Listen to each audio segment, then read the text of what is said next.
Assalamualaikum warahmatullahi wabarakatuh.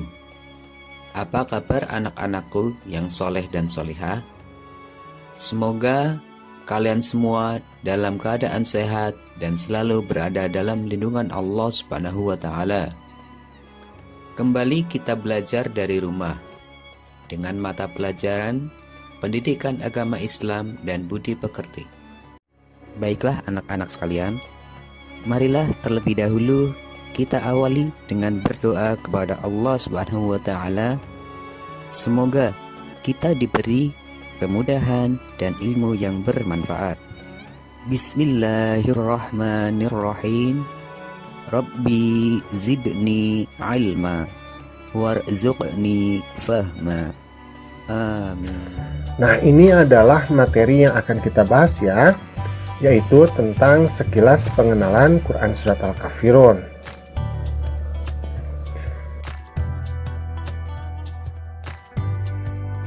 Nah, Surat Al-Kafirun ini adalah surat yang ke-109 di dalam Al-Quran. Jumlah ayat dari Surat Al-Kafirun ini 6 ayat. Surat Al-Kafirun ini tergolong kepada surat Makkiyah atau surat yang diturunkan di kota Mekah. Kemudian surat Al-Kafirun ini diturunkan setelah surat Al-Ma'un. Nah, bagaimana latar belakang dari turunnya surat Al-Kafirun, atau bisa kita sebut sebagai asbabun nuzul dari surat Al-Kafirun?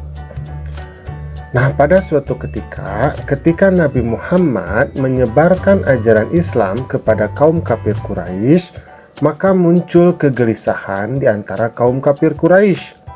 Kemudian mereka membujuk kepada Nabi Muhammad, "Wahai Muhammad, kami menyediakan ini hanya untuk kamu. Tetapi ada satu syarat, kamu jangan pernah mencaci maki Tuhan kami." Nah, jadi orang-orang Quraisy itu menawarkan kepada Nabi Muhammad harta, wanita, tahta, agar Nabi Muhammad itu mau untuk tidak menyebarkan lagi ajaran Islam. Kemudian mereka berkata, "Wahai Muhammad, marilah ikut bersama kami. Kita akan bersekutu dalam segala urusan. Sekarang kamu menyembah Tuhan yang kami sembah. Besok kami akan menyembah Tuhan yang kamu sembah. Kita akan bergantian." Nah, jadi orang-orang kafir Quraisy ini mengajak Nabi Muhammad untuk menyekutukan Allah, mencampur adukan agama. Jadi mereka itu mengajak Nabi Muhammad untuk beribadah, menyembah berhala di satu waktu, kemudian menyembah Allah di satu waktu. Padahal dalam Islam menyekutukan Allah itu adalah dosa yang sangat besar. Agama Islam tidak boleh dicampur adukan dengan kepercayaan atau agama yang lainnya. Maka kemudian Nabi Muhammad pun berkata, "Lakum dinukum waliyadin", yang artinya untukmu agamamu dan untukku agamaku. Jadi dalam Islam itu jelas ya, bahwa kita tidak boleh mencampur adukan keyakinan dalam hal keagamaan. Tetapi kalau dalam hal kemasyarakatan dan sosial, itu tidak jadi masalah.